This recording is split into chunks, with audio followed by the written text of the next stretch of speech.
महामुंबईची सुरुवात करूयात दिल्लीतल्या एका बातमीनं, कारण त्याचा संदर्भ मुंबई आणि महाराष्ट्राशी आहे। दिल्लीमध्ये केंद्रीय गृहमंत्री अमित शाह यांच्या निवासस्थानी महायुतीच्या सर्व नेत्यांची महत्त्वाची बैठक सुरू झाली आहे।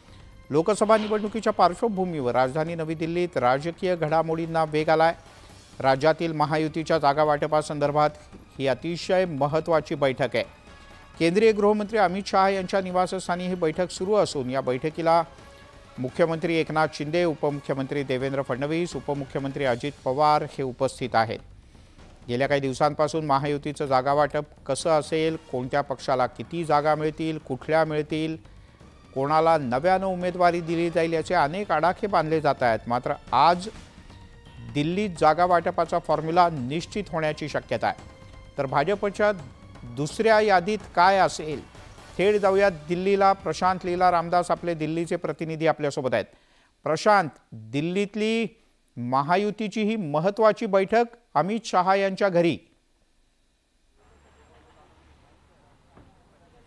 बरोबर आहे मिलिंद, खास करून बघितलं लोकसभा निवडणुकीमध्ये महायुतीने कसे पुढे जायचं त्या संदर्भातली अत्यंत महत्त्वाची बैठक सध्या मी जिथे उभा आहे, माझ्या मागे अमित शहांचं घर आहे। जे घर समोर दिसतंय तुम्हाला, कृष्ण मेनन लेनच्या समोर जे घर आहे अमित शहांचं घर आहे। याच अमित शहांच्या घरी जे केंद्रीय गृहमंत्री आहे आणि भारतीय जनता पक्षाचे ज्येष्ठ नेते आहे यांच्या निवासस्थानी ही बैठक सुरू आहे। या बैठकीमध्ये काही वेळापूर्वी राज्याचे मुख्यमंत्री एकनाथ शिंदे दाखल झालेले आहेत, त्यानंतर राज्याचे उपमुख्यमंत्री देवेंद्र फडणवीस दाखल झालेले आहेत, त्यानंतर राज्याचे उपमुख्यमंत्री अजित पवार दाखल झालेले आहेत, सोबत सुनील तटकरे आणि प्रफुल्ल पटेल आहेत।